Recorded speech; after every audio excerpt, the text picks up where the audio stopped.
झारखंड के देवघर जिले से इस वक्त एक बार फिर सियासी और सामाजिक तापमान तेजी से ऊपर चढ़ता दिख रहा है। वजह है मधुपुर के लालगढ़ मोहल्ले में स्थित एक मंदिर का जीर्णोद्धार और उससे जुड़ा विवाद, जिसने अब सिर्फ स्थानीय तनाव का रूप नहीं बल्कि राज्य और राष्ट्रीय राजनीति का मुद्दा अख्तियार कर लिया है। बुधवार रात लालगढ़ इलाके में मंदिर के पुनर्निर्माण को लेकर दो पक्षों के बीच तनाव इतना बढ़ गया कि हालात झड़प तक पहुंच गए। पुलिस को हस्तक्षेप करना पड़ा और इस दौरान 7 लोगों को हिरासत में भी लिया गया।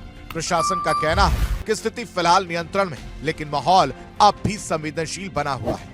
इसी बीच इस पूरे मामले ने तब और तूल पकड़ लिया जब गोड्डा से बीजेपी सांसद निशिकांत दुबे खुलकर मैदान में उतर आए और बड़ा ऐलान कर दिया। निशिकांत दुबे ने न सिर्फ कांग्रेस, झारखंड मुक्ति मोर्चा और राष्ट्रीय जनता दल पर सीधा हमला बोला, बल्कि इसे हिंदुओं के धार्मिक अधिकारों से जोड़ते हुए कहा कि अगर हिंदुस्तान में मंदिर नहीं बनेगा तो क्या पाकिस्तान में बनेगा।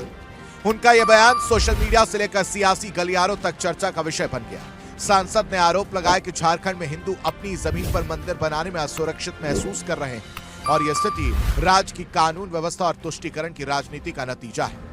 दुबे यही नहीं रुके, उन्होंने सोशल मीडिया प्लेटफॉर्म एक्स पर एक पोस्ट साझा करते हुए ऐलान किया कि 31 जनवरी 2026 को सुबह 8 बजे माघ शुक्ल पक्ष की त्रयोदशी तिथि पर वो स्वयं लालगढ़ पहुंचकर मंदिर के रुके हुए कार्य को दोबारा शुरू कराएंगे।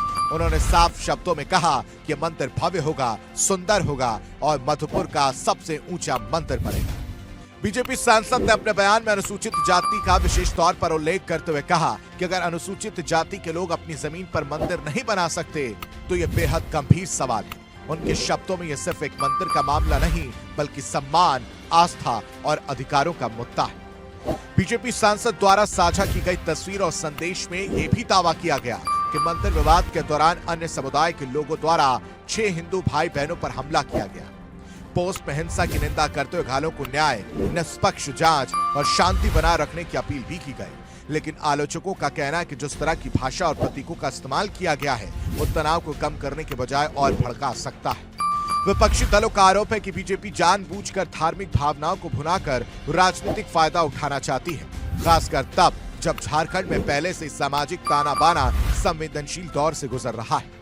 दूसरी ओर स्थानीय प्रशासन का कहना है कि मंदिर के जीर्णोद्धार से जुड़ा मामला कानूनी और प्रशासनिक प्रक्रिया के तहत देखा जा रहा है। प्रशासन के अनुसार किसी भी निर्माण कार्य के लिए नियमों और अनुमति का पालन जरूरी है और कानून अपने हाथ में लेने की इजाजत किसी को नहीं दी जा सकती। पुलिस का दावा है कि फिलहाल स्थिति नियंत्रण में है, लेकिन एहतियात के तौर पर इलाके में अतिरिक्त बल तैनात किया गया है। अधिकारियों का यह भी कहना है कि सोशल मीडिया पर फैल रही भ्रामक सूचनाओं पर नजर रखी जा रही है। ये पूरा विवाद कई सवाल खड़े करता है। क्या ये मामला सिर्फ एक मंदिर के जीर्णोद्धार का है या इसके पीछे गहरी राजनीतिक रणनीति काम कर रही है? क्या धार्मिक स्थलों से जुड़े विवाद झारखंड की राजनीति में आने वाले समय में और बड़े मुद्दे बनेंगे? और सबसे अहम सवाल ये कि क्या ऐसे बयानों से जमीन पर शांति और सौहार्द मजबूत होगा या फिर ध्रुवीकरण और गहरा होगा?